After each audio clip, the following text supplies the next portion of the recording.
Film School Slacker contains adult language and themes. Listener discretion is advised.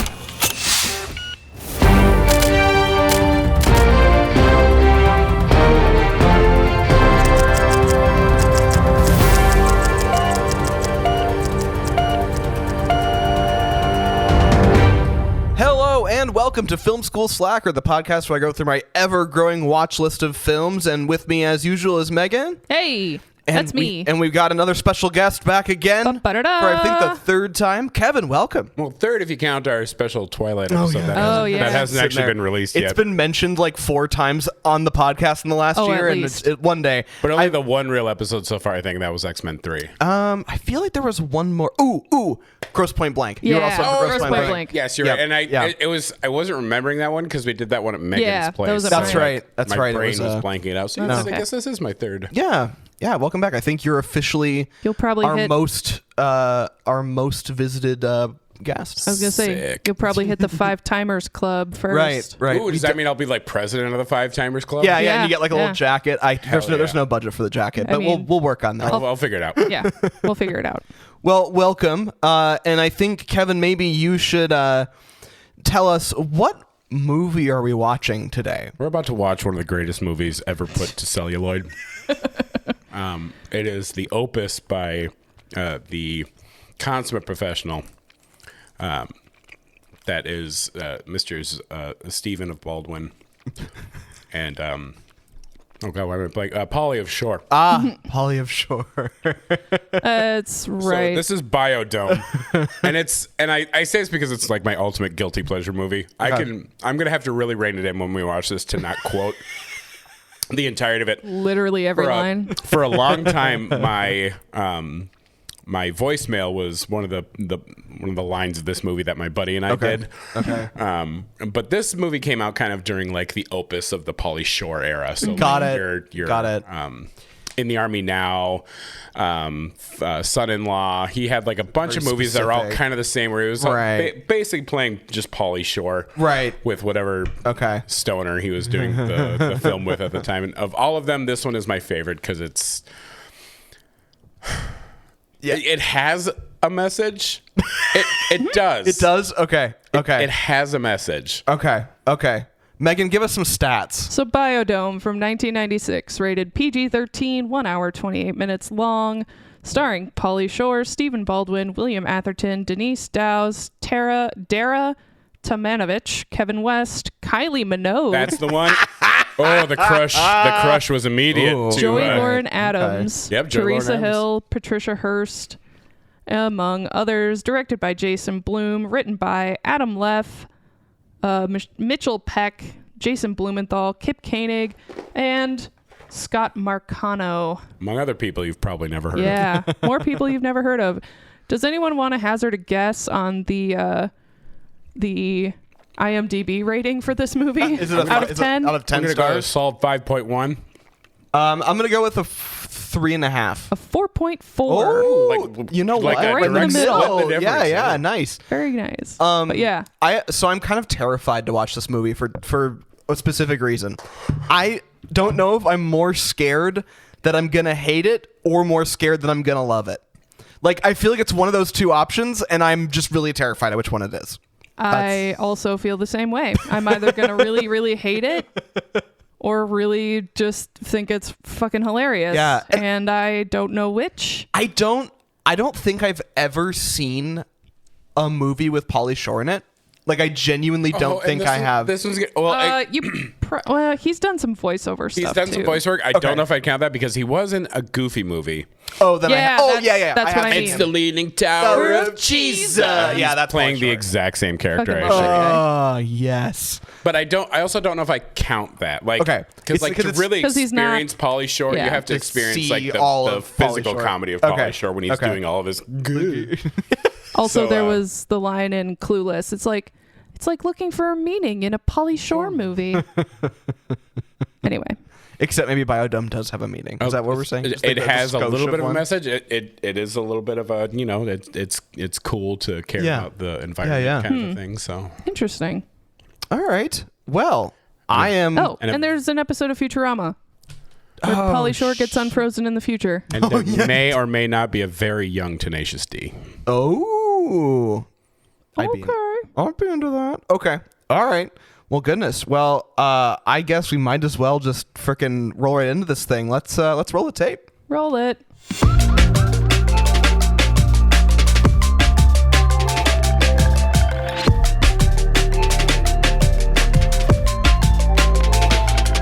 Well, I have the safety dance stuck in my head. So yeah. So I think we forgot to mention that this was a double blind. That's true. It's a double blind. Which That's means, right. Neither Ian nor myself have seen it. Which is maybe like only the second or third that we've done ever. Second. Yeah. And I think the first was Bedknobs and Broomsticks. Yeah, good one. Yeah, it is a good one. And I do want to start by saying both you're welcome and I'm sorry.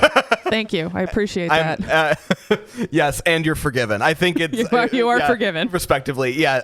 Jesus Christ. So let's unpack a little bit. So I'm gonna first give it credit where credit's due.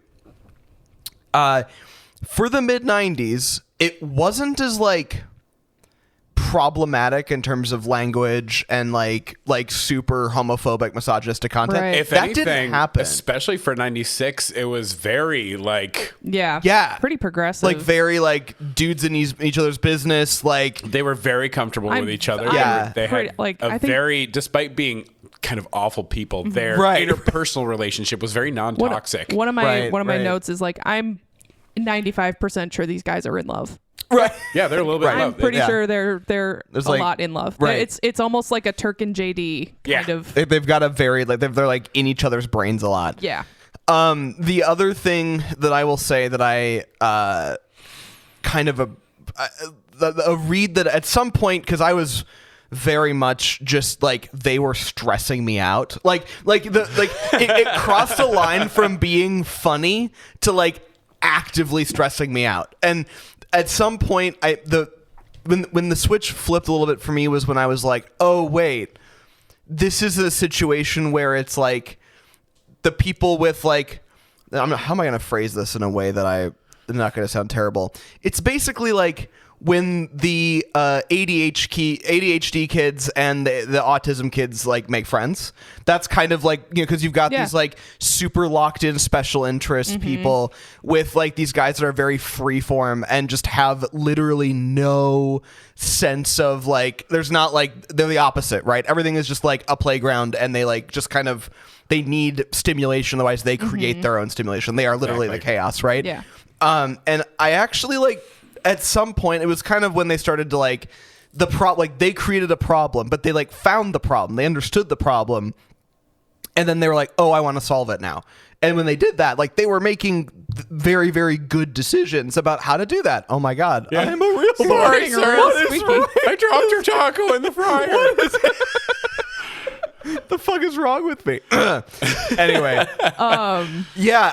so that was kind of like I had like, once that read kind of locked in and I started to kind of retroactively look at the movie, like that did help me kind of appreciate it more than I was worried the trajectory was going to be. I was surprised there was actual character development, right? Especially from those two guys, because like, it could very well have gone in the, oh, they're just chaos and they're still chaos at the end of the movie and they just cause chaos, blah, blah, blah, ha, ha. And like they accidentally fell their way into a solution instead of like actively trying to create one. And Yeah, exactly. And I think I was really worried based on the beginning of it, because like I think the most problematic kind of aspect that I ran into was the like kind of handsy aspect with the hot scientist.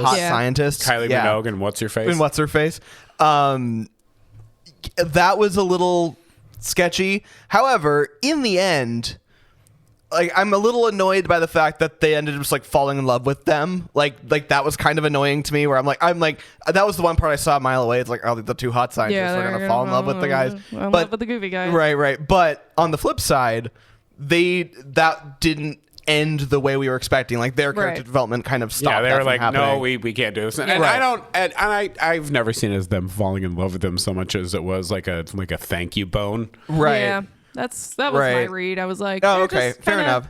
Maybe they're not in love with him, but they're just like, it's kind been of a year charmed and in their own way. Yeah. Okay, fair enough. So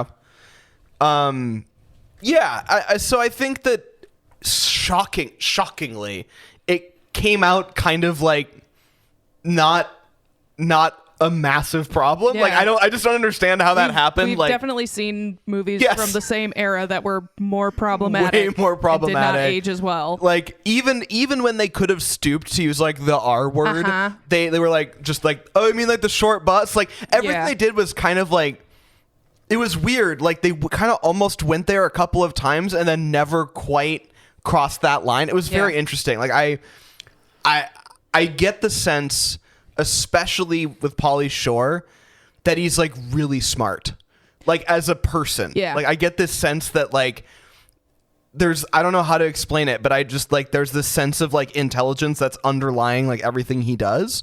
I don't know. That's a weird take to have considering like the content, but like that's the vibe I got. No, I agree. I think everything I've seen Pauly Shore in, aka all the voiceover stuff, like in the episode of Futurama, he kind of has a whole like monologue of how Biodome or something is actually a flawed concept, and like it's really intelligently put, and right it's like, oh, wait a second. I'm like, yeah. So and it could be just him lampooning himself.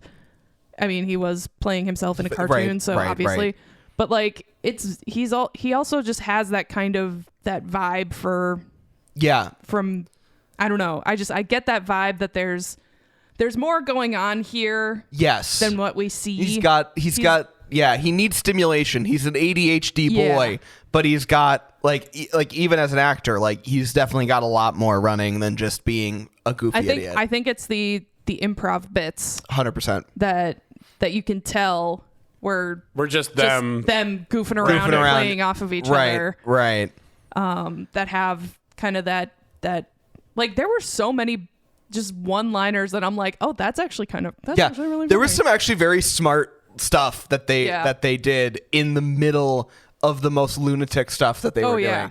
Just so many weird bits like that. No, it was fascinating. Like it was, and I do still want to be very clear. They stressed me out. Like it did ultimately like detract from my ability to enjoy the movie on the first watching. However, on a subsequent viewing, I might have a different take just because I know how it progresses.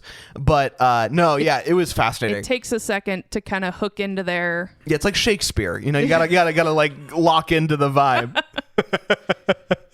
That's right. You heard it here. Yeah, Biodome is Shakespeare. I can't believe I just said that. I'm gonna go burn my college diploma. So I will. So proud of you. Gonna go burn it. Yeah, I guess we should probably get into some notes. But first, Kevin, what did you like? What was the last time you saw this movie? It's definitely been a few years. Okay. Because it's a movie I used to watch a lot with my buddy Devin. Okay. Oh yeah. It was and he's actually the one who I did the voicemail thing with. I've actually done it with two people. I did it with him and I did it with my college best friend Joe. Okay. It was kind of our like hangout. Yeah. It's just always been such a guilty pleasure. Like things suck, but I can always watch Pauly Shore Biodome. Right. Right. And I don't know what it is. Like there's so much humor about it that is, I don't want to say beneath me, but like it punches some lowest common denominator, but like in a way that feels so aware of itself. Mm-hmm. Like it's the thinking man's Three Stooges. Like it's very but like because the whole concept is actually pretty funny in the sense that like what they end up doing is not trying to create a perfect Earth on Mars. They end up just fixing the Earth. And that's where I said it has a message. Yeah. Like it's just as bad as it is out there. And they end up being like, we can fix this. We can show that this place isn't trash forever. That we can do this. Right. I was like that kind of charmed me as well, that they were like, no, like this is the real challenge. Like, we don't like have their ADHD brains locked in. They're like, no, like it's just like out there. Like we see the way to solve this now. We don't have to go spend how many millions of dollars on space travel. Right. We could just replicate what we did in the dome, and see how it goes. Yeah. But and so on that note, Kevin, did you in your most recent viewing and watching with two people that you knew hadn't seen it before, like how did it feel watching it again? I mean, there are definitely some parts that like that I was like, oh, this part's coming up. I don't think they're gonna like it, or this part's coming up and I know they're gonna like it. Yeah. Basically, like every single one of the flashbacks almost all of them are completely cringe, but like, but like they're sort of confessions to each other. Yes, never cease to like hit my funny bone. They're so like the bit with obviously we have notes, but like they're chipmunk fight. Yes, to a fluffy little flying little Molotov cocktail. That line, like that whole sequence between them was funny. Really funny. Like just the way they built it up, the way they delivered it to each other, like really genuinely one of my favorite interactions between the two of them. It was really good. That and the voicemail. That actually is really good too. Yeah. Okay. Let's freaking dive in here. These opening credits were ... a lot. I wrote this is 90s in a very different way. Yeah. It is aggressively 1990s. Because like we had like Clueless, and that was like one where it was like, this is quintessentially 90s. And it's a little bit on that vein where it's like a lot of the like the flashes of things going on and like the crumpled paper and right. So it had a little bit of that, but it was very much 90s, of that era. But it was 90s in a slightly like it was Clueless more grungy. Yeah, and Clueless was like 90s for high school kids and middle and like early high school kids, and this was like late college kids. Like it was like this movie was for Gen X. It definitely wasn't a coming of age tale because they were already of age. They had already failed to launch. Yeah, exactly. Okay. It's not a dome. I just want to point that out. It's not a dome. Well, the actual biosphere too isn't a sphere. Yeah. So what are you gonna do? Fair. And I'm like, how is this intro connected to anything? Introduces the setting. Yeah. They show the Biodome 5, and it's just Kylie Minogue is a head short than everybody else. I'm like, oh my god, she's so teeny. She looks exactly the same. It doesn't even make sense. Like I don't like whatever she was on, like, and she's never like. She looks like she could have had work done, but like she's looked like that for 35 years. Like it doesn't even really make sense. Like I've seen like music videos and pictures of her like in the last. The Australian Devil. What deal did she make with the Australian Devil? The Devil Down Under. The Devil Down Under. That's what I call my Nope.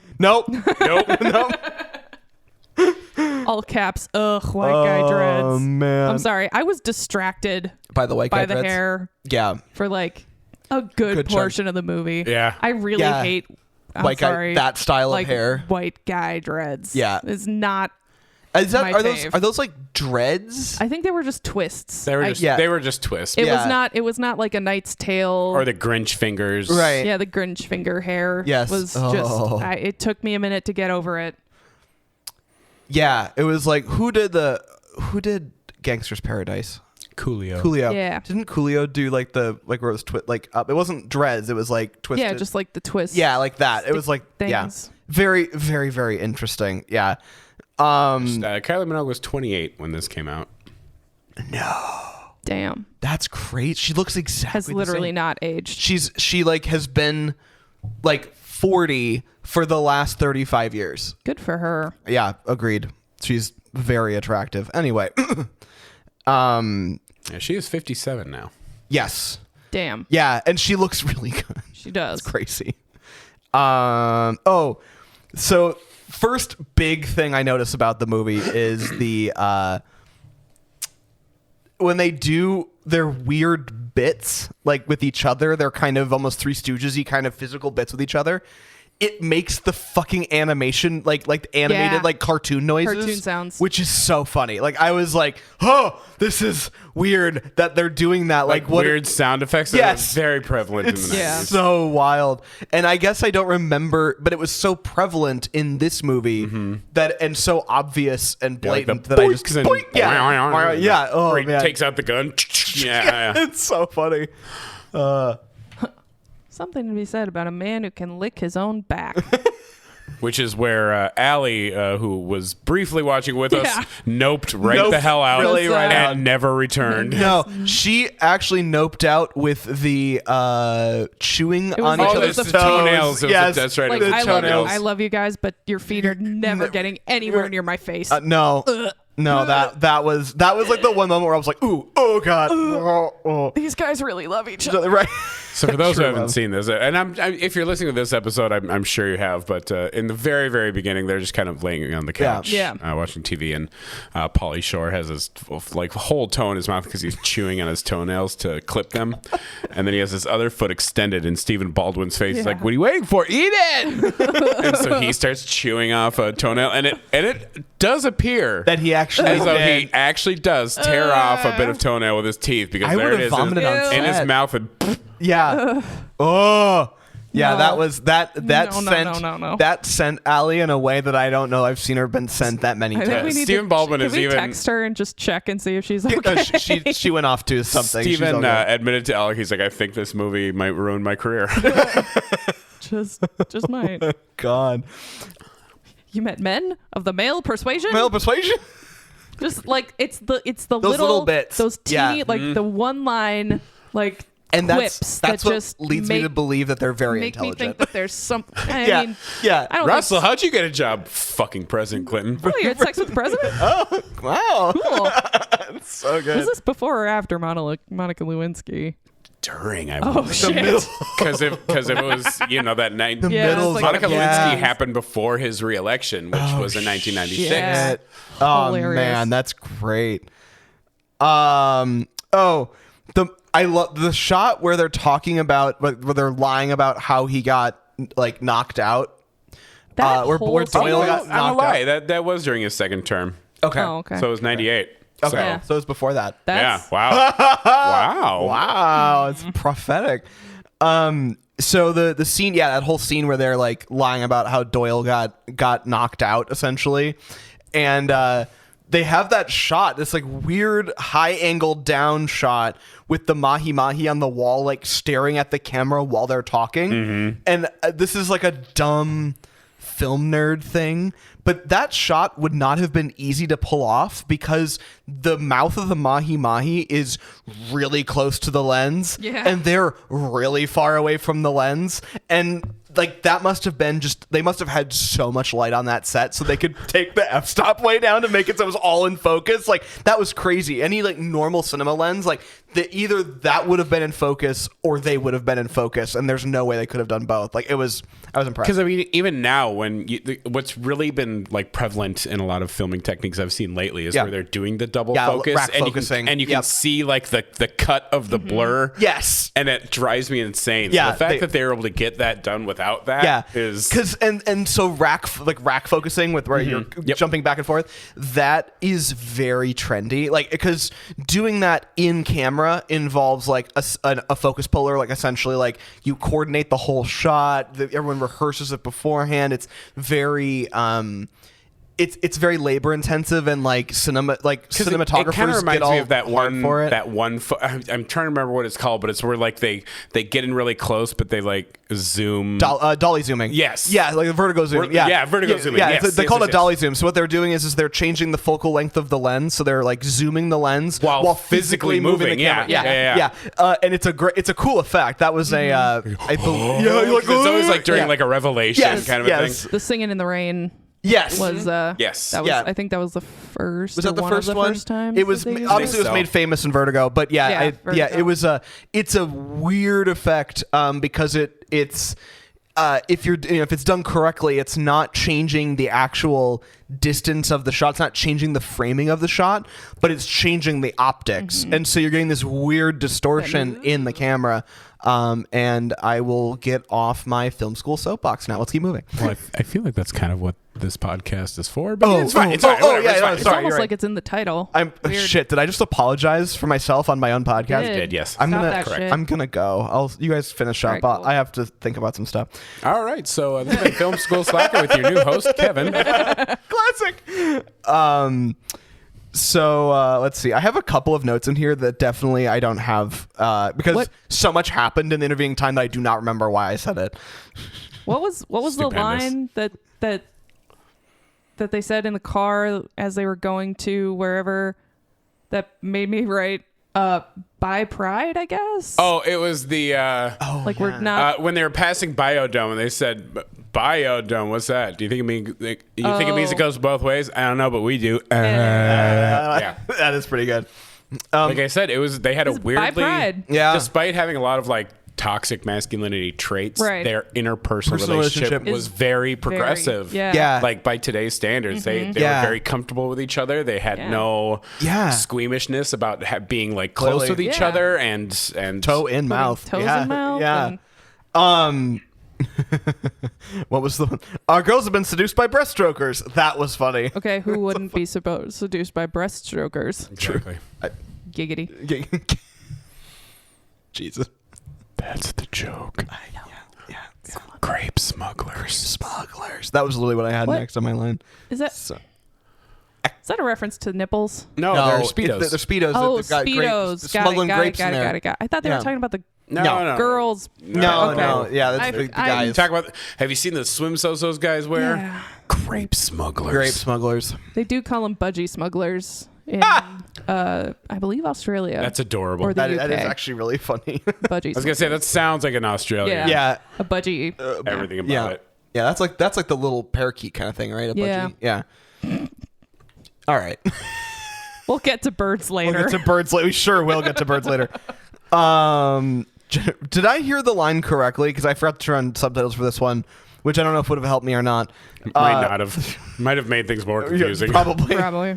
Did I hear the phrase "Generation X roadkill on the highway of progress"? You did. That is absolutely what they said. What a wild line. Again, another phrase that just makes me think, oh, these guys are actually kind of aware of shit. Wild. Like, it was every now and then this movie would just like be self-aware about something. I'm like, oh, I don't know. This is like, it's like self-actual. I don't know. It's very weird.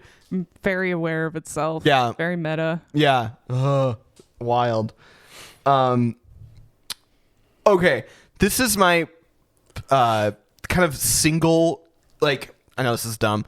This is like my main primary gripe with the script, like from like a story framing perspective, because I actually kind of like it. It's like from a concept is fun. Yeah.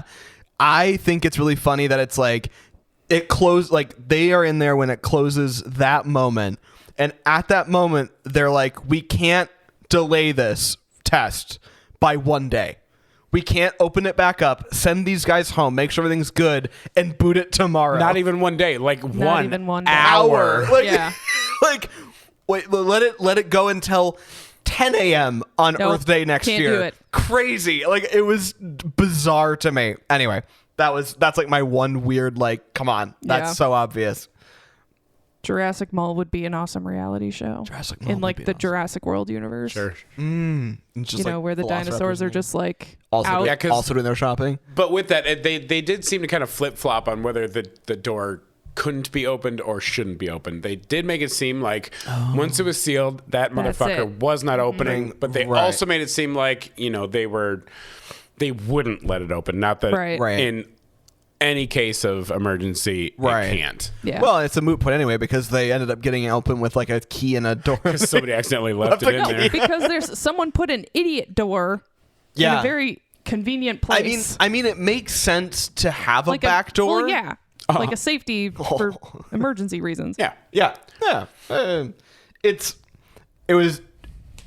It's a stupid thing to split hairs on. But like, why did you leave the key in it? Right. Why is it just a window that can open? It seems very like not sealed at all. Like your entire But then again, it was in the desert, which outside of said window was the exact same. Yeah. True. I don't know. They're just having to steal the air in. Chaos theory indeed. And Atherton's mullet, though. Right. God, could not get over that mullet. Is he in a lot of other stuff? Yes. Oh yeah, Ghostbusters. He's been. Yeah, what is he? He was the Ghostbusters? Weasley guy in Peck. Ghostbusters. Oh, really? The one with no dick. Yeah, Dickless. Oh God, it's been so long since I've seen The that. The EPA guy who in Ghostbusters Frozen Empire was the mayor at that point. Empire. Yeah, I haven't seen it either. And yeah, he's been in of a everyone, bunch. he's probably the most prolific actor. Huh. Yeah, he was in fucking Die Hard. Yeah. Wild. Okay. All right. Oh, another example of the the like sound effects while they do physical action. He like just strums his fingers. They're like, oh yeah, he does this bit, and he like, yeah, it's just like it's like clearly plucking an invisible guitar. It's hilarious. So funny. Makes you wonder, like, well, he was definitely also fingering and licking an invisible vagina. yeah. Oh yeah. Goes without saying. Vagina. However, I find it funny that like, is it diegetic to them? Is it just for us? I think it's Is it diegetic to them. Like they share that sound effect. I have an ADHD brain. Like there's definitely noise. Sometimes I hear Fair enough. Here I have a note that says this is surprisingly witty. And this was what, I don't know, 20-40 minutes into the movie. Yeah. Yeah. And then immediately followed by all caps. Nope. I hate everything. That's when they climb into bed with the girls. Oh yeah, that's Like, exactly where I was too. I'm like, don't do that. No. Yeah, it was, like I said, and it's not like anything too far happened, but it was definitely like a bit of like a bit of gentle '90s sexual assault. Yeah. Right. Back when that was a thing. Hilarious. So funny. You just totally God. violated someone's space and imposed yourself upon them. At least that was it. You know? Right. Like, that was it. They kicked him out and they stayed out. They're like, okay, we'll just they go had a on our little merry giggle way. over it and went back to bed. Right. Boundaries were set, which, Yes. Cool. Why Good on was them. she swimming in shoes?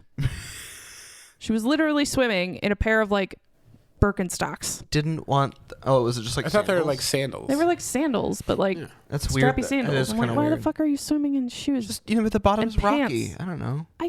Okay. She's important science shit to do. Okay. Yeah, that's all. And then way to steer into the Skid Corporation.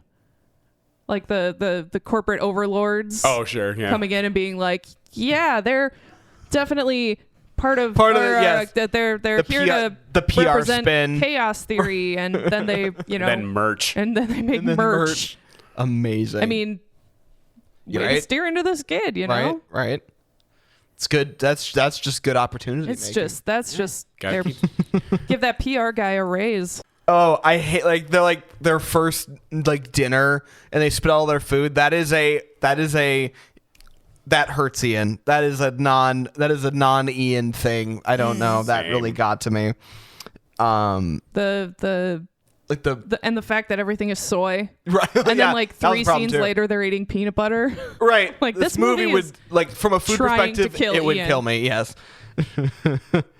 Also, honestly, they never made the bio condoms, but I think they should have. That was a great idea. It was a pretty good idea. They're pretty. I mean, they're pretty wasteful, Yeah, packaging wise. the biodegradable condoms. Right. Slide, slippity slide. Which I believe truly is a good, it early on it actually kind of shows how they're not idiots. They're just ADD in a way that is they have their pretty special profound. interests, and that special interest is sex and weed. Well, and just being entertaining themselves, and just free association of thought. Yeah. With a soupçon of like Beavis and Butthead. Yeah. I did think that their pitch for growing weed was kind of compelling. It was. I was like, okay, yeah, you can make hemp, you can make And due to its rapid rate of photosynthesis. I literally have I love their like written wrongly in there. Flourish. Their choreographed flourish. Yes. Like clearly they've been rehearsing that. Everyone. Rehearsing it. And they're both wearing the bizarre little glasses. Yeah. Oh my God. The entomologist character, the poor man's just perpetually triggered the whole time. I thought he was gonna have, some like a whole year of research and Just and then he's watching bugs fuck. Watching bugs fuck and just as one having does fun with it and doing his science, and then and then everything goes to shit. Sure does. I really think that they could have, like, I feel like they wanted Alan Cumming like in that role. Like the vibe was very like that was what it felt like to me. If we recast it today, Alan Cumming, absolutely. I actually want us to get to that at the end of this. We need to do a recast. Yeah, I want to do a today's cast for it. Yeah. Oh, so the radioactivity thing, I guess you said during the movie that it never gets explained, but all that junk food. Why are they hiding the junk food in the radioactivity? Yeah, why is radioactive bins? Yeah, why is it in there? Why is it a hazard? Why is it even there in the first place? Exactly. Yeah, that's what Who smuggled this in? It has no explanation. It has no. I don't know if it was like supposed to be for if they were going to have like a. Here's your one opportunity to have like a little party. Like that's the only thing I can think of, because it was all like snacks and it was all pop Cheetos and Country and, Time lemonade in a can. Yeah, right. I remember when it came. Yeah, I do too. Like the like with like the clicky. Yeah, yeah. Oh yeah, because now it's like the plastic. But I mean, it was like a soda can of Country Time lemonade. Yeah, I didn't know that was. I don't remember that. I do. Okay. I do. Huh. Well. Maybe my mom just didn't have it around. A quote from Ian, well, with any luck, the nitrous oxide will kill them. Immediately followed by, no such luck. Oh, yeah, I was getting pretty irritated with them at that moment. I mean, I believe it. Okay. I really dislike the, we have to pretend to care about things in order to get laid trope. But I mean, 90s, and that was a thing. And they did have character development. They did, but it was more about the dudes. The dudes and the dudes. Yeah. The fake dudes. Yeah, right, the fake dudes. The posers. No, we're just going around and collecting cans. There's so much waste here. Yeah, it's super noble. This other party is gonna be decent. How else are we gonna get fucked though? Like, yeah, that's gross. Tenacious D though. Yeah, the sexually charged massage train. Also, in the massage train, the guy, kind of starts to go down Joey's shirt, and she says no, and he stops. Oh, what a novel fucking concept! It's this movie, if nothing else, is proof that like consent is key. Like it's weird. Like it's weird how for a 90s movie, like it just doesn't fall into all of those tropes. Yeah. All of the no's are respected. No's. Yeah, pretty wild. No is a complete sentence. Yeah. Don't fucking assault people. And they just went with it. And if Pauly fucking Shore can do it, so can you. Exactly. This has been a PSA from Film Tool Slacker. Okay, back to a second with the nitrous oxide. Yeah. That was a big canister. It was a huge canister. What were they going to use it for? I mean, probably emergency dental surgery. I was going to say, yeah. But that could just be like a little one. And also, maybe, I don't know. But you want a year's supply, I guess. Well, my big thing is, they were in that little closet. Like, I joked. I'm like, well, if any luck, they die. But like, genuinely, that little closet with it wide open, just that could have absolutely suffocated them. Yeah, terrifying. Definitely died. But yeah. Anyway. Getting into the their we've been left in the desert sequence, and like by the time they got to Aunt Flo, I was just dead. Like that was so good. The flamenco dancing outfit. It's like that was me. Aunt Flo's insane now. Yeah, but at least she's got her freedom. So good. Yeah, I think that was my favorite. That was a good bit. That was the confessions bit. Yes, I think that was really fun. And then just at the end, being like, "Did you start the fire?" No, just remember it. It's Yeah. so good. It was awesome, did you start that? No, but it was awesome. Yeah, it was. Justice for Roach. Truly justice for Roach. Roach. Yeah, that guy got the short end of the stick. What ended up happening? What was the deal with that? He got stood up for his birthday. Yeah, was that what it was? they were going to go to his birthday party. That's right. There was something else too, I swear. Yeah. Earlier he was pouting at the party with the poser dudes for some reason. I can't remember. William Atherton's face is just sinister. He was pouting because the two girls thought they were too good for everyone now that their boyfriends are Biodome because they were in the Biodome right. and they were That's celebrities. right. Yeah. What was the community college's slogan again? Nothing to be ashamed Nothing of. to be ashamed of. That is such a good commentary in like the mid 90s. Like that is such a good commentary. Because it almost feels like that was like a pre-community setup. Oh, for the show community? Yeah, for their community college. But like that was, I mean, even when I was in school going to community college, I mean, it was becoming more of a thing. Right. And people it was like high school. It was like high school part 2. Like doing your generals at a community college before going to a 4-year university. Right, right. But like back in, I want to say when my parents were going through college, it was like, you better go to a 4-year university or you're going to end up at a community college. Right, right. I do. This movie or again even worse, trade school. Right. And you could make 6 figures as a plumber. My God. Yeah. Jesus. Absolutely. It's so crazy. I love. Oh yeah, when they're in with Roach, he works at the fax. Like there's like the Kinkos, and they had like the fax club where you could buy in to send so many faxes, and like that is just peak 90s. Mm-hmm. I love it. Oh my God. Prepare to have your asses sewed off. Like, I'm surprised that wasn't a plot point in the movie. But having the party, like the corporation. Oh yeah, could have running sued the this shit out of them. The shit out of them. Yeah. Yeah, because like they breached the entire core component of how it was supposed to work. And he said, "What? This was $100 million deal, like for the little Caddyshack guy." Right, and they were like, "Well, we can't knock the door down. I guess they're just stuck in there. Nothing we can do about it." But like the rest of it's just like this big glass dome or big glass like. Well, and yet there's an idiot door with the key left in it. Right. And there's a back entrance that's not sealed. But which Doyle never passes, by the way. Like that man has bowel obstruction from that fucking key. We'll get to that. Because yes, he did. He must have. Oh. Anyway. All right. You call that a pressed ham? You call that a pressed ham? Jesus.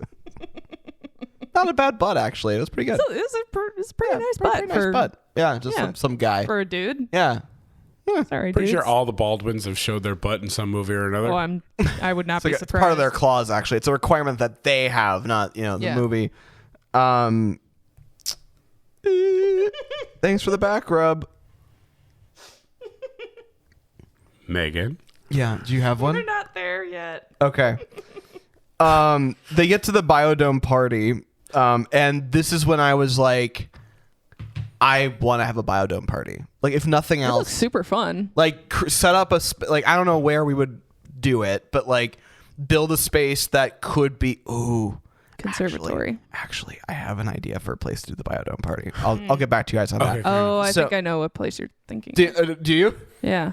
What was your the grandpa's? Yes. Yeah. Grandpa's Pool House in Stanchfield.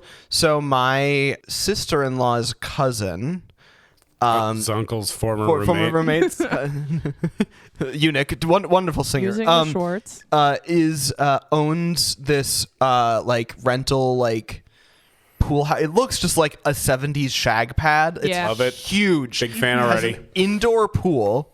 And it's already kind of kitsch, so she's designed it to be very kitsch. It's got a collection of Playgirls in it, it's crazy, beautiful. Yeah, and they do it gets rented for photo shoots a lot. It's got 10 bedrooms. It's insane, and I feel like we need to do the Biodome party there. Let's do it. I think that needs to happen. We're into cool 90s like pop punk band. Yeah. Oh my God. Yeah, actually. Just scroll. Oh my God. Oh yes. She had it like locked and loaded. Oh yes. I put it in the Google machine. Kevin's face. God. Fun fact: when we were shopping for houses, there's this house that's over in, I want to say like Fridley-ish area.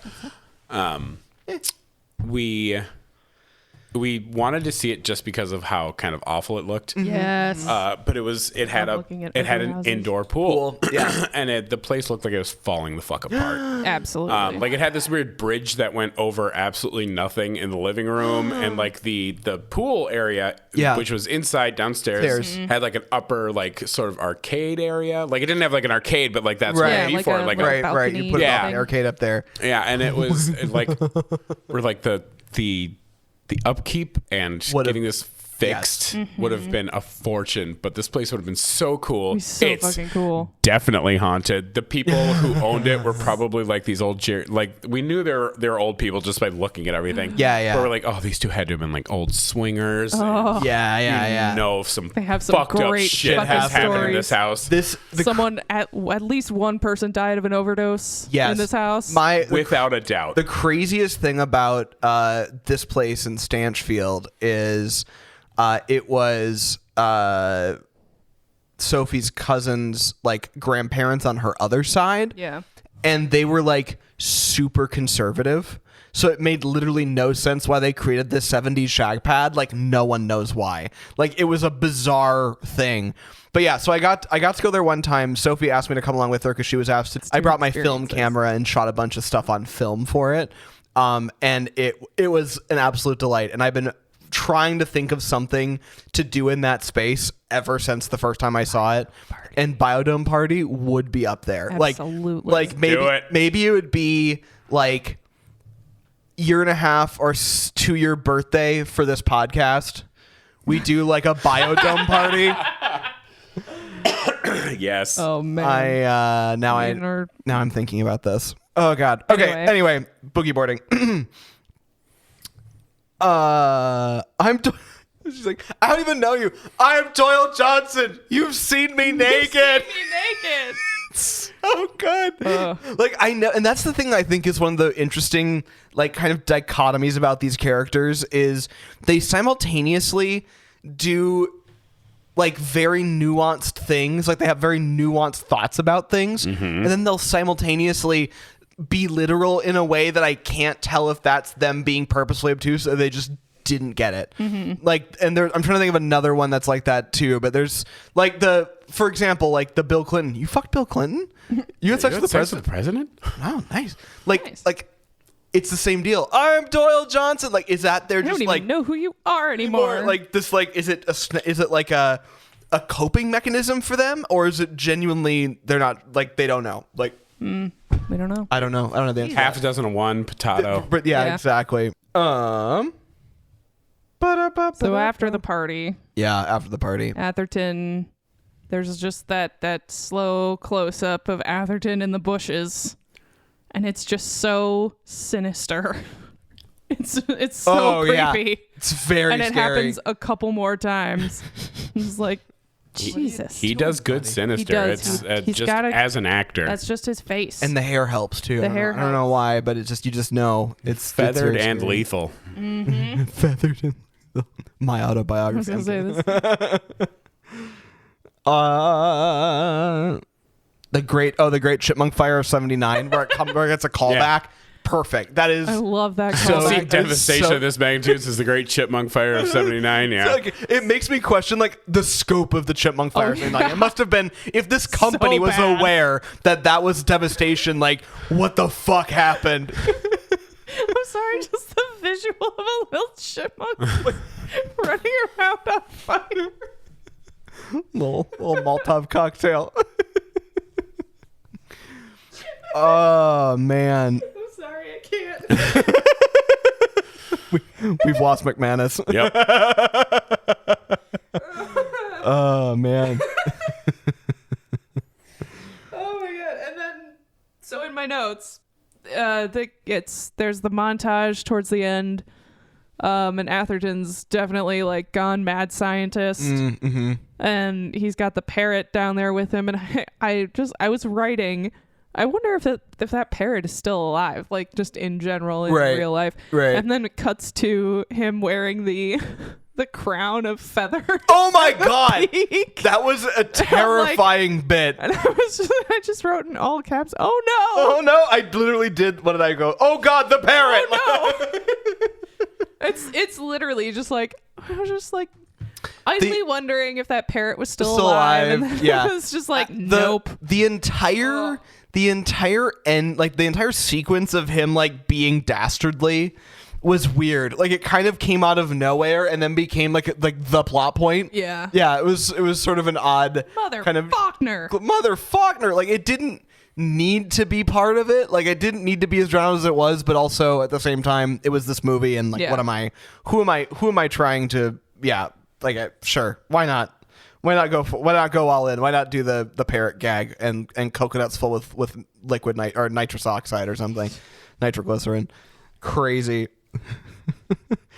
There's some big bombs he made out of those coconuts. Really did. Yeah, they were. And the good news, must have been just shoved, like packed full of C4 or some shit. The good news was there was no shrapnel to speak of besides the husks. Shell. Yeah, so that was good because that was. I mean, obviously they were low velocity because they were.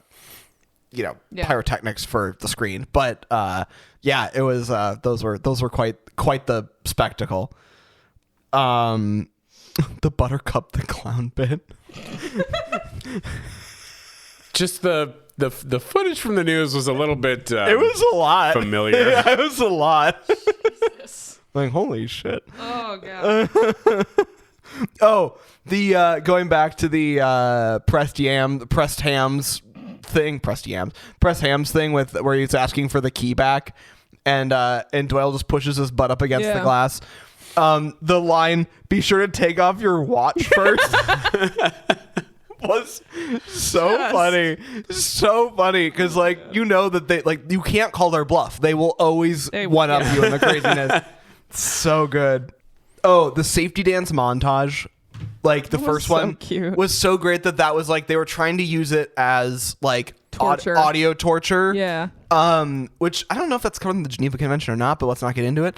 But then like they just started using it as like the montage for like the getting things done, and I that was actually really fun. I enjoyed that they never forewent their goofiness, like their like weird energy, but also like started to channel it. It was that was when I started to like my feelings started to turn a little bit on the film where I was like, because the scientists start to vibe with them too, and they join in on the goofiness and have a bit of fun, and they're into the project, and then the midget from the safety dance music video from the 1980s shows up for some reason and then disappears, never to be mentioned again. Don't overthink it. Just leave it the way it is. That is so funny. Sorry, little person. I don't think we say midget anymore. Yeah, we don't. Yeah, cancel Kevin. Shit. Fuck. Now the question is, do I bleep it or do I don't know. We'll see what happens. We'll find it. Yeah. Fun. A very like it was a fun vibe. The parrot, that's where I had the parrot note. Then so our two hot scientists come in, Kylie Minogue and what's her name? And they come in and something turn. Perfect. They come in and Dara Tomanovich. Thank you. Bud is like, no, I can't. And he's like actually withheld from continuing to kiss Kylie Minogue, which takes a lot of strength.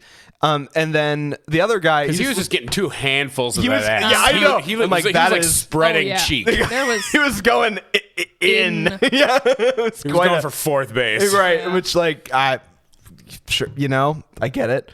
And then Doyle, like you just look at him, he's like, no, I can't. You just like pan over to Doyle, and he has unhinged his jaw. Literally just. And I believe what the comment was his teeth are behind hers. Yeah, that was behind her teeth. Yeah. Truly. So that was fun. And then they didn't, and then they sent him away and humped the door, like they do. That is kind of on brand for them.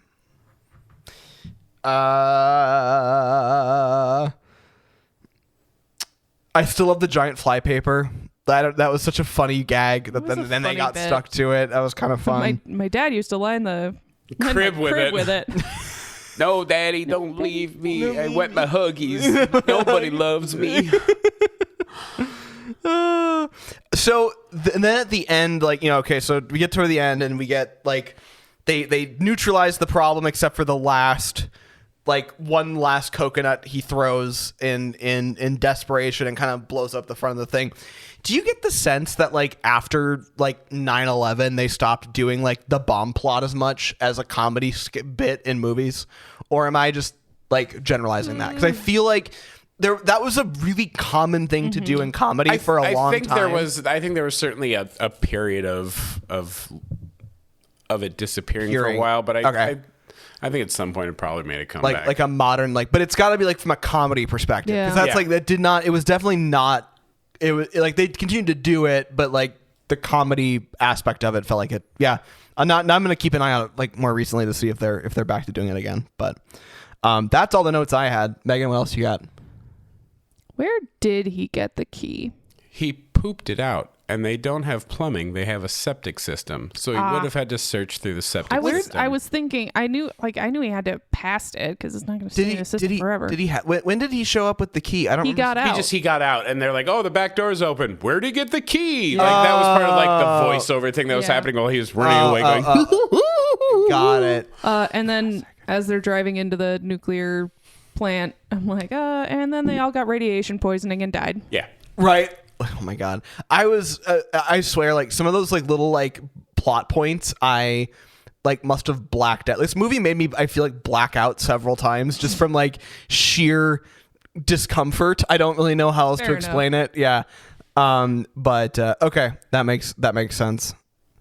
So, all of this being said, we have to do the very trying task of rating it, which I really don't know how to do. Do we want to recast before we rate? Oh yeah, let's recast just it. To put it off a little more. Yeah. Agreed.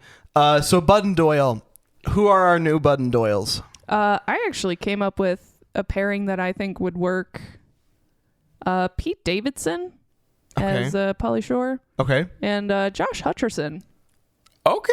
All right. I think he could do it. Okay. I think that could be a good. Wow. I mean, casting director over here. I mean, yeah. All right, then of the Biodome 5, I have Jim Rash as Romulus. What can you tell me? He was from Community. He's he's the little Weasley guy. Yeah. Okay. Oscar award-winning actor Jim Rash. And then Kylie Minogue as Kylie Minogue. As Petrie. I have She might as well just reprise her character. Fair. Honestly, yes. 100%. What's her name? Daphne Keane. Alexander Daddario. No. Zendaya. Haley Steinfeld. No. Zendaya. You guys are in the same. You're in the. Nicole Byer. Nicole Byer. Oh, she was also in The Good Place. Yes, as the male. Yes, I love her. She was in Brooklyn Nine-Nine. Yes. Yeah. The Pontiac Bandit sister. Yes. Oh my God. Yeah, she's great. Okay. Yes, yeah. her as the geologist. The geologist. Is she a geologist? Doug Trudy and Judy Trudy, I think. Yeah, I think. Judy Trudy. Yes, love her. She's amazing. We actually just watched that episode the other night. Nice. Of Archer? No, of The Good Place. Good Place. Oh, The Good Place. Where she's like, I'm so mad. Yeah. She starts shaking her fist and then I'm just so turns into a wave. She's a genius. As the geologist whose name escapes me. Amazing. And we had said Will Arnett. Will Arnett as Faulkner. Faulkner, yeah. He's just got that really weirdly, like, switches to sinister, and he can pull off the mutton chops thing going on that's happening. He can pull off the Grizzly Mountain Man. Yeah. I have to think about what I've actually seen him do that in, but we have not recast Mimi. Yeah. Oh, yeah, the Melania Trump scientist. Oh, Melania Trump. No. Melania Trump. No. We need like a tall willow. Yeah. just current day Lucy Lawless. You know, honestly, if we were keeping Kylie Minogue, it wouldn't be the worst to have them both be like older hot women instead of the younger hot women. I think that says something about us. Probably. I think that says something about. Don't overthink. Terrible. Because she and Kylie Minogue are the exact same age. No fucking way. She and Lucy Lawless are? Yep. Perfect. That's funny. Let's just do it. I think just send it. Sure. Yeah. Yeah, screw it. 100%. Do we want to Kylie Minogue on our podcast? Monique and Jen, the girlfriends on the outside. Yeah. Because I was going to say Ariana Grande. Ariana Grande. Holy shit. As one of them. Yeah, that's fine. Like a little blonde. Oh, what's her name from Wednesday and like the super young one. I think because we did cast Button Doyle a little bit older, that would be weird. Oh yeah. Hold on. Emma Myers 2002, so she's 23. Yeah, that'd be a little weird. That's kind of young. Just go. The other guys are kind of my age. Right. Go the other direction again because we're broken. Just do like Renee Zellweger. No, I'm kidding. Who looks exactly like Joy Lauren Adams. Right? Am I losing my mind? No. I've always thought that Joy Lauren Adams and Renee Zellweger always looked a lot alike. Felt kind of crazy. Yeah. As a matter of fact, I'm even going to do Renee Zellweger, Joey Lauren Adams. Yep. All I had to type in was J. Well, what is that line that's tell me these aren't the same fucking person. Oh my god, that's so weird. Oh damn. Who is it? Yeah. Okay, wait, hold on. There's another one like that. Yeah, here's another one where they look even more alike. Jesus. Yeah, they're like so Margot Robbie and there's another one too. Who is she was the other Joe one? Dirt. Brad. Oh. Jamie Presley. Yeah. Oh, just like Bryce Dallas Howard and Jessica Chastain. A little bit, yeah. Classic. Weird how that happens. It's like convergent evolution to famous people. Yeah, I don't know. I feel like who do we do for them? How old are Bud and Doyle? Like what? Like my age. I think they're like our age. Okay, or like late. We'll say like late 20s, early 30s. Like the actors might be a little older, but we can say they're like late 20s. Late 20s. Josh Hutcherson is less than a month older than I am. Okay, got it. So October 12th, 1992. So we're all about the same age. Pete Davidson's a little older than that.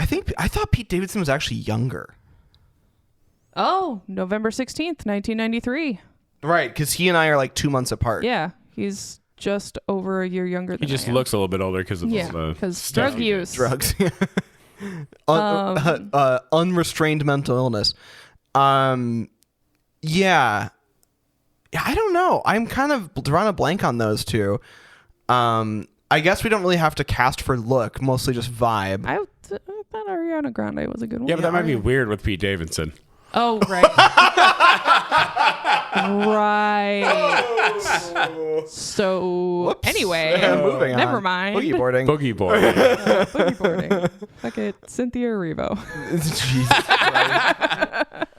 Christ. Yeah, I'm trying to think like the vibe, because the vibe is so specific for those two. It's like a very, because they're both like, you think they're kind of like airheaded at first, and they're kind of not actually. They have things they care about. Right. Daisy Ridley. You know, for the other one, yeah, I'd sell it. Yeah, 100%. But okay, so like I would say that she'd be great for, what's the other one's name? There's Jen. Jen and Monique was the blonde. The blonde was Monique. Okay, so what's her face? Jen is Daisy Ridley, and then Monique. Fuck it, Margot Robbie. Margot Robbie. Fuck it, she can do anything. Just do it. She can do literally anything to Cut. or on me. Yeah, truly. Cut, print, send. Amazing. So all those cast members. Jennifer Lawrence, bring the team back together. All right, we got to get Liam Hemsworth in here somewhere. Oh my God. Baby Roach. Yeah. You can be Roach. Yes. Holy shit. That's it. Brilliant. Hollywood. My favorite exercise. We always do. Hire us as casting director. Yes, please. Be on our podcast. Okay. Excellent. Now we cannot delay the inevitable any longer. It is now time to. My voice is cracking again. Yeah. Jesus Christ. Do we want to recast? Let's do it all again. No. Okay. So as you probably remember, Kevin, we do a 4-point rating system. First being production design, which honestly was fine. Like it wasn't like it was not blockbustery, but it wasn't so low budget that it got distracting. Yeah. So I would say that I would call that like a 3.5 or a 4. Yeah, I would call it a 4. The Biodome to me was believable. It felt believable. Yeah, it felt very Yeah, I'll take it. Story. Conceptually, I kind of like the concept behind it. I like the story. I like the character development that we get from, the two stoner characters. The But on the other hand, you can also feel a lot of the filler to make sure they get to that movie length mark. Absolutely. Mm-hmm. There's a lot of flashbacks. And I'd go with like a 3. And I have to say, maybe a 3.5. Maybe this will come up later, but I have to say that like one of the things that really irritated me about Dogma was the fact that the two stoner no, hear me out. The two stoner characters in that movie never had any character development ever. Clearly Kevin has not listened to our Dogma episode. To the episode. It's a movie that I like. Listened to the Dogma episode. And this was my concern. It is the most important Kevin Smith movie. All of his movies. And I will say that's the only Kevin Smith movie he's ever seen. I've ever seen. And I liked it. So I want to put that out there now. I did like it. I watched it again and liked it more even the second time. Mm-hmm. I really struggle with Jay and Silent Bob. Their character development, and this is the problem, they're in a connected universe where they're always in different locations. I know. Their character development is like a 9-movie arc instead of... So you only got a couple of chapters out of the novel that is the book of Jay and Silent Bob. My problem with that, though, is I really liked the rest of the movie, and I'm irritated that I have to consume more to get because they to me felt like sort of a distraction from the rest of the plot line. And that's usually what they are. The only problem is that instead of being a brief distraction, they were main characters. Yeah. And that's when they started to become main characters and they got their own movie. In Clerks, they're definitely side characters. Yes. Yeah. They're just dudes who hang out outside. So same thing with Mallrats and Chasing Amy, also starring Joey Lauren Adams. Right. And Mallrats also starring Joey Lauren Adams and Joey Lauren Adams' tits. So nice. So this was always my thing about this is it's like I understand like I came out of the movie understanding what the point was, right? You know what I mean? Like it wasn't like I got it. I just struggled with that aspect. Now, if I were to tell you that there is a point where both because of Jason Mewes' acting and their character development that Jay will make you actually cry. I don't believe you right now. Due to his performance and his and what he goes through and what he and his monologue. Right. I didn't believe it either when Kevin Smith told me that. Yeah. And then it happened. Yeah. Where? Reboot. Jay and Silent Bob reboot. Okay. Haven't seen it. It's a weird movie. So Ben Affleck makes fun of himself for being Batman. That's fun. Moral of the story. This is a huge tangent. Moral of the story is I don't sometimes that sort of like in piece as sort of like an objective outsider coming into something like this. To me, it feels kind of like, oh God, this is a really fun. He's such a good writer. He's such a good director. All this stuff happening, and I'm profoundly distracted by something very different happening.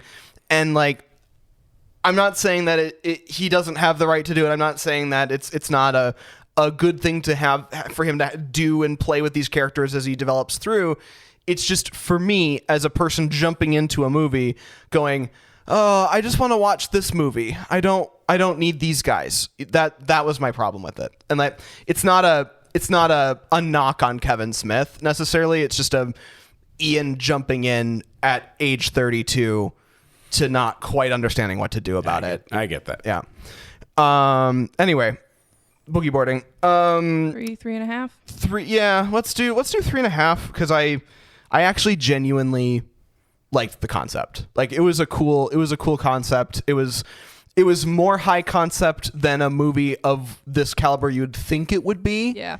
And they took it more seriously than I thought they would. Yeah. Like I really thought it was going to be really stupid. And actually like it felt like and a lot of it was because it had a lot of ADHD in it. But right, but like they also didn't like skirt around reality with it. Like they were definitely like talking about like condensation and doing this and doing that, and like they were all looking at it from the perspective of like known experience and logic, whereas the scientists were coming at it from a perspective of like theory, and that was kind of cool. Like I honestly got to give props for that.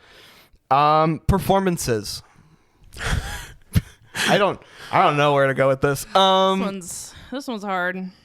I will not fault you for going low. Like even like some of the more professional actors in the film were not definitely their like best goofing word. around a bit. Right. Now, of course, we both know that there were some incredible like slices of performance, Yes. Right. but for the most part, like half the movie is just them riffing and being screwballs and some things that the director probably could have and should have said, well, that's okay, let's try something different. Right. And I think to a certain degree performances, like some of that's on the director, like when we rate that, because like, you know, even though Kylie Minogue is like famous as a singer, she started her career as an actor. Yeah. So she's got a background. She's great in that one episode of Doctor Who. Yeah. Oh yeah, she was good in that. And Gallivant. And Gallivant. Oh man, that's right. I forgot she like ran the gay bar. Yeah.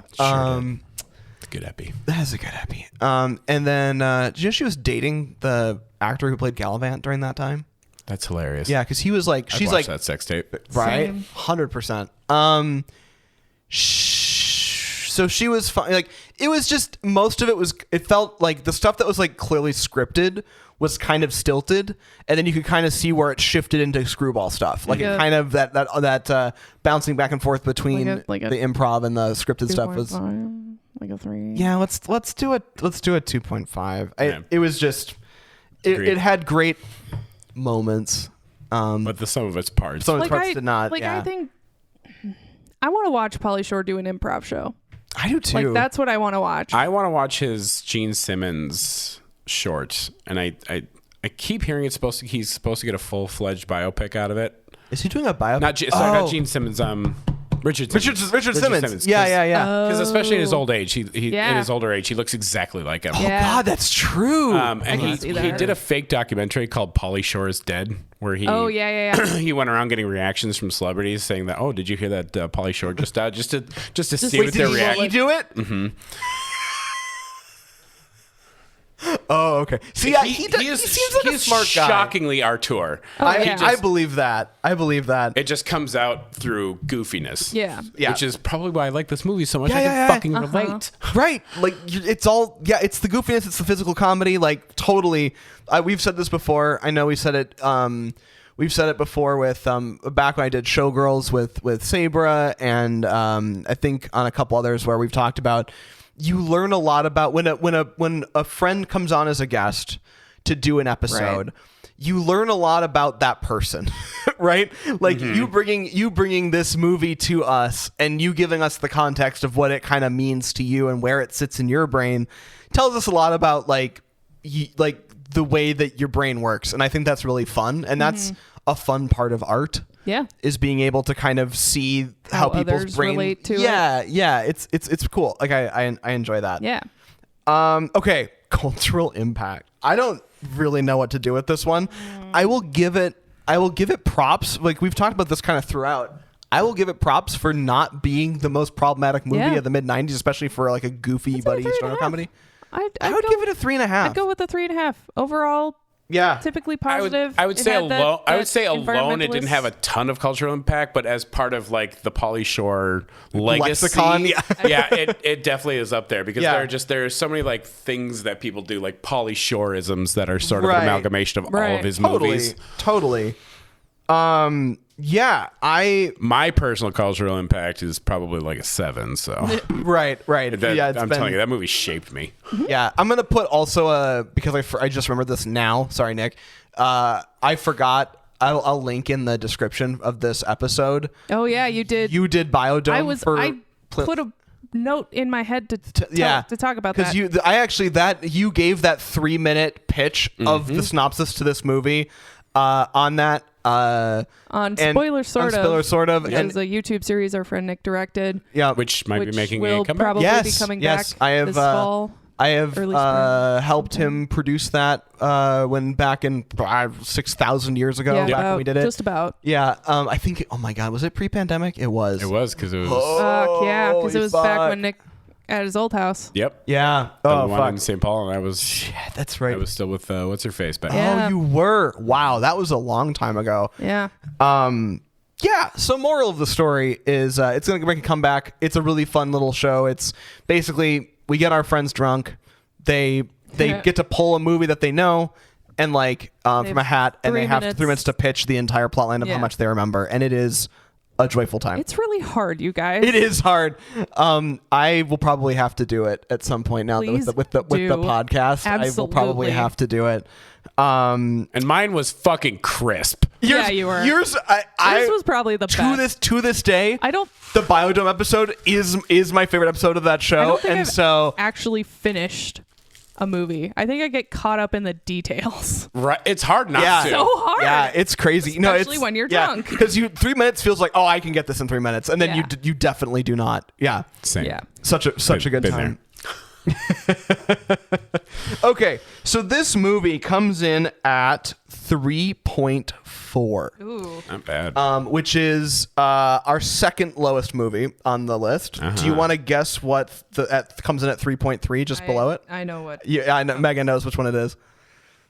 Is it X-Men? I don't know. It's X-Men 3 Last Stand. It's the last episode you were on. So it definitely if it beats that, I think we're in good shape. Yeah, because empirically, we can't bump it up with full whatever. Yeah. Though I have to say, I'm not sure I liked it less than Hot Tub Time Machine, so we'll have to think about that. I think we need to redo Hot Tub Time We need Machine. to rethink Hot Tub Time Machine. I think there's been this. I think that cultural impact needs to come down. I think so too. I can't remember where it's at, but yeah, we were talking about this. Maybe we do it as a thing with friends or some other kind of part of the series where we go through the ratings list and then kind of go through and maybe do pitches for up and down on different episodes. Just now that we have 44 of them or whatever, which would be kind of fun. So we'll kind of workshop what that would look like, but it'd be kind of fun to pull people in and kind of crowdsource how we want to get it lined up. So just above Biodome at 3.5 is Pulp Fiction, and just below it is X-Men 3: The Last Stand. Wow. Pulp Fiction's that low. Yeah, I didn't like Pulp Fiction. I know, but the cultural impact of that one is a fucking 5. Yeah, but the thing about cultural impact is it for the better or for worse? And when you went to film school with a bunch of fucks that worship Quentin Tarantino and Pulp Fiction specifically, I hated. That those people were the worst. Yeah. If I talked to you in film school, it's probably not you. I just want to put that out there. But that was up there with Boondock Saints. Yeah, it's just one of those that those guys would just he could not handle worship. Oh no, absolutely not. Yeah, it's very bloody. Yeah, it's one of those things where it was just it wrecked any potential for me to like it. And for me, cultural impact is also relevant to how we see it and how it shapes society from our perspective. Right. And so yeah, it's because, and in fact, I think it was, I could actually look, I don't want to now, I close my phone, but, but it is in fact, I think we gave it pretty good ratings everywhere else. And I think we did pull it mostly down on cultural impact. Because it was pretty well put together. It was the pacing to me was very Quentin Tarantino just kind of jerking himself off a little bit. But obviously technically very almost perfect. Glorious Bastards on the list. I think I have. I know it's on the backlog watch list. Yeah, but I don't know if it might be on the backlog. That'd be fun. We should see if we want. I gotta do a blood audit on that one. Yeah, and depending on the nature, because I can watch Deadpool. So if it's something, if the violence is sort of in the world of Deadpool-y, then I might be able to handle it. Anyway, but that's the beauty of this podcast is we get to take our takes on it. And that's not a bad take. I would probably say Kill Bill, but because Kill Bill has 2 parts and it's the only Quentin Tarantino. That was 2 parts. Yeah, the only Quentin Tarantino movie to have a sequel, even though it's a very directly connected sequel. Yeah. Right. The second one came out not too long after the first one. Right. It was just it's still two-part two concept. movies. Yeah, yeah. And he still keeps talking about making the third, and I really want him to. Okay. About that's like Uma Thurman mostly, right? Yep. Is she kind of the main person? Yep. Okay. Yep. Okay. And basically about her daughter and the other girl's daughter growing up, and probably them having basically basically the Bill in this case being Beatrix, and that it's the Foxy something. Veronica A. Fox's character. Vivica A. Fox's character, her daughter. Yeah. Nikita, growing up. Cool. Well, neat. My goodness, this might have been one of our longest episodes. No, we have one that's longer than this, but it's close. Well, this was a delight. This was a delightful time. This one, like, ever since I saw that film, that spoiler sort of bit and edited it, like, I've always been like, I really should watch this movie. It's just because you spent some period of your 3 minutes doing the voicemail. Yeah. So I at least wanted to see that, because I'm like, there's no way this actually was in the movie, and it absolutely was, exactly word for word, if I do say so myself. Yes, it was. So sound effects and everything. I do both of their series of sound effects at the same time. I'm committed. Phenomenal. So with all that being said, Kevin, thank you so much for joining again. My pleasure. Thank you, Kevin. Yeah, it's always a pleasure to have you on. This is a good time, and catch Kevin and me over on Best Threesome Ever with Yeah. our friend Nick. Yeah, absolutely. Keep an eye out for new spoilers, sort of, at some point in the future. Yeah. Otherwise, thank you so much for listening to Film School Slacker. I'm Ian. I'm Megan. And I'm Kevin. And we will see you next time. Bye. Thank you for listening to Film School Slacker. Our graphic design is by Mitch Ransdell. Music by Ariel Shalom and Ziv Moran. Voiceover audio provided by Mike D and Janet Paoni. Learn more at filmschoolslacker.com.